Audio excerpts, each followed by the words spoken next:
কেতিয়াবা কিছুমান বস্তু আমাৰ লজিকেল বা সাইন্টিফিক এক্সপ্লেনেশ্যনৰ বাহিৰত থাকে যিবোৰৰ উত্তৰ কাৰো ওচৰত নাথাকে জীৱন বা মৃত্যুৰ যিকোনো কথা বা আমাৰ অস্তিত্বৰ বাস্তৱতাৰ বিষয়ে সায়েন্সত কোনো ব্যাখ্যা নাই নমস্কাৰ মই প্ৰণামী আনসলভ সিক্ৰেটছলৈ স্বাগতম জনাইছো Prohelika. আজি আমাৰ এই ভিডিঅ'ত এনেকুৱা কেইখনমান কিতাপৰ কথা আলোচনা কৰিম যাক আজিও সায়েন্সে ব্যাখ্যা কৰিব পৰা নাই and these books have a deep connection with the world of devils The Voynich Manuscript 1500 শতিকাত লিখা এখন বহুতেই ৰহস্যময় কিতাপ উইলফ্ৰিড ভাইন্সে 1912 চনত এই কিতাপখন লাভ কৰিছিল আৰু তেতিয়াৰ পৰাই গোটেই পৃথিৱীখনে এই কিতাপখনৰ ৰহস্য জানিবলৈ চেষ্টা কৰি আছে কিন্তু আচৰিতজনক কথা এইটো যে আজিলৈকে কিতাপখনক কোনেও সম্পূৰ্ণৰূপে বুজি নাপালে 240 পৃষ্ঠাৰ কিতাপখনত ব্যৱহাৰ কৰা ভাষা আৰু চিত্ৰ অতি অদ্ভুত আৰু মানুহৰ বুজাৰ শক্তিৰ বাহিৰৰ কিছুমান গৱেষকৰ মতে এই কিতাপখনৰ পৃষ্ঠাবোৰ 1500 শতিকাত লিখা গৈছে আৰু ইয়াৰ জৰিয়তে আপুনি অনুমান কৰিব পাৰিব যে কিতাপখন কিমান পুৰণি এই কিতাপখন কোনে লিখিছে আৰু কিয় এই কথা কোনেও নাজানে কিন্তু মানুহে বিশ্বাস কৰে যে কিতাপখন অভিশপ্ত বহু গৱেষকে কিতাপখন ডিকোড কৰিবলৈ চেষ্টা কৰিছে কিন্তু এই কাম কৰা প্ৰতিজনেই শেষত পাগল হৈ পৰিছে কিবা এটা নজনা ভয়টোৱে পৃথিৱীৰ আটাইতকৈ ডাঙৰ ভয় বুলি বিশ্বাস কৰা হয় আৰু এই কিতাপখনে আপোনাৰ মাজত থকা ভয়টো আপোনাৰ সন্মুখলৈ উলিয়াই আনে কিন্তু আপুনি জানেনে যে কিতাপখনৰ আচৰিত কথাটো কি এই কিতাপখন আজিও অনলাইনত বিক্ৰী হৈ আছে আপুনি নিশ্চয় বহু ধৰণৰ কিতাপ দেখিছে কিন্তু 92 সেন্টিমিটাৰ দীঘল কিতাপ এখনৰ কথা আপুনি কি ক'ব ইমান দীঘলীয়া কিতাপ এখনৰ নিজস্ব কিছুমান ডাৰ্ক সিক্ৰেটছ থাকে কোডেক্স জিগাছক ডেভিলছ বাইবেল বুলি কোৱা হয় কাৰণ এখন শয়তানৰ সহায়ত লিখা হৈছে আৰু কিতাপখনত এনেকুৱা একো লিখা হোৱা নাই যাৰ দ্বাৰা আপোনাৰ হানি হ'ব পাৰে বিশ্বাস কৰা হয় যে 1300 শতিকাত এজন মংকক প্ৰতিজ্ঞা ভংগ কৰাৰ বাবে মৃত্যুদণ্ড দিয়া হৈছিল য'ত তেওঁক দেৱালৰ ভিতৰত আবদ্ধ কৰি ৰখাৰ কথা আছিল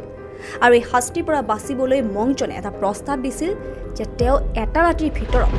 এনেকুৱা এখন কিতাপ লিখি উলিয়াব যিখনে মানুহৰ জ্ঞানৰ পৰিসৰ বহুখিনি বৃদ্ধি কৰিব পাৰিব কিন্তু যেতিয়া মংজনৰ ৰিয়েলাইজ হ'ল যে এটা ৰাতিৰ ভিতৰত এখন কিতাপ লিখি উলিওৱাটো সম্ভৱ নহয় তেতিয়া তেওঁ এজন ডেভিল অৰ্থাৎ শয়তানৰ সহায় বিচাৰিছিল আৰু কিতাপখন এজন ডেভিলৰ দ্বাৰা সম্পূৰ্ণ কৰা হৈছিল শুনিবলৈ অদ্ভুত বা আচৰিত হয় যদিও যেতিয়া সাইন্টিষ্টে কিতাপখন ৰিচাৰ্চ কৰিছিল তেতিয়া তেওঁলোকে গম পালে যে কিতাপখন লিখি উলিয়াবলৈ কমেও 20 বছৰ সময় লাগিব আৰু যদিহে তেওঁ একেৰাহে কিতাপখন লিখে তেতিয়াহে দ্য অৰফেন ষ্টৰী এনেকুৱা এখন কিতাপ যিখন 1600 শতিকাত লিখা হৈছিল যদিও প্ৰকাশ পাইছিল 2018 চনত এই কিতাপখনক বহুতবাৰ এডিট আৰু পাব্লিছ কৰিব চেষ্টা কৰা হৈছিল কিন্তু 2018 চনলৈ কোনেও ইয়াক পাব্লিছ কৰিব পৰা নাছিল যিয়ে কিতাপখন পাব্লিছ কৰিব চেষ্টা কৰিছে তেওঁৰ কিবা নহয় কিবা ৰহস্যময় কাৰণত মৃত্যু হৈছে বেলিণ্ডা পেলেচিয়ছ এই কিতাপখনৰ কাৰেণ্ট পাব্লিশ্বাৰ যেতিয়া তেওঁ কিতাপখনক নিজৰ PhD অংশ হিচাপে অন্তৰ্ভুক্ত কৰিব বিচাৰিছিল এটা প্ৰফেছৰে তেওঁক সকিয়নি দিছিল যে মই তোমাক ৱাৰ্ণ কৰিছোঁ যে উপন্যাসখন অভিশপ্ত তুমি নিশ্চয় জানা যে আগতে ইয়াৰ ওপৰত কাম কৰা প্ৰত্যেকজন মানুহৰ হয়তো কাৰ এক্সিডেণ্ট নহলে অদ্ভুত কিবা বেমাৰ হৈ ইতিমধ্যে মৃত্যু হৈছে পেলেচিয়ই নিউয়ৰ্কৰ চিটি কলেজৰ এজন বিশিষ্ট অধ্যাপক ৰাকেল চাং ৰড্ৰিক্সৰ মুখৰ পৰা শুনিছিল যে কিতাপখন অভিশপ্ত স্পেনিছ স্কলাৰ এণ্টনিও ৰড্ৰিক্স মনিনো আৰু স্পেনিছ প্ৰফেছৰ উইলিয়াম চি ব্ৰায়াণ্ট দুয়োগৰাকীয়ে নিজৰ এডিশ্যনছ দ্য অৰফেন ষ্টৰী সম্পূৰ্ণ কৰাৰ আগতেই মৃত্যু হয় কিন্তু তথাপিও পেলেচিয়ক কোনেও ৰখাব পৰা নাছিল আৰু কিতাপখনক পাব্লিছ কৰাৰ সিদ্ধান্ত লয় অৱশ্যে পেলেচিয়ই তেওঁৰ বেষ্ট ফ্ৰেণ্ডক জনাই থয় যে যদিহে PhDৰ সময়ত তেওঁৰ কেনেবাকৈ মৃত্যু হয় তেন্তে এই কিতাপখন যাতে জ্বলাই দিয়ে যদি আপোনাৰ মা দেউতাই আপোনাক এনেকুৱা এখন কিতাপ উপহাৰ দিয়ে যিখন যাদু বা তন্ত্ৰ মন্ত্ৰৰে সমৃদ্ধ হয় সেই কিতাপখনৰ আপুনি কি কৰিব এব্ৰাহাম লিনে the book of secret magic নামৰ কিতাপখন নিজৰ ল'ৰাক উপহাৰ হিচাপে দিছিল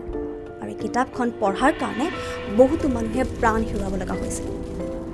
1500 শতিকাত লিখা কিতাপখনক অভিশপ্ত বুলি বিবেচনা কৰা হয় কাৰণ যিয়ে এই কিতাপখন পঢ়ে ছয়তানে তেওঁলোকক অশান্তি দিবলৈ আৰম্ভ কৰে আৰু তেওঁলোকৰ বেয়া সময় আৰম্ভ হয় এই কিতাপখনত এই ধৰণে কোৱা হৈছে যে প্ৰতিজন মানুহৰ ভিতৰত এটা ছয়তান থাকে আৰু এই কিতাপখন পঢ়ি আপুনি আপোনাৰ ভিতৰৰ দানৱটোক বশ কৰিব পাৰে আৰু বহু লোকে এই কাম কৰিব চেষ্টাও কৰিছে কিন্তু ফলাফল এটাই মৃত্যু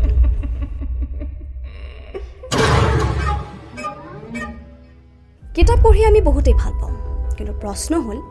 আপুনি যদি ক'ৰবাত তন্ত্ৰ-মন্ত্ৰ কিতাপ পায় আপুনি কি কিনি ল'ব নেকি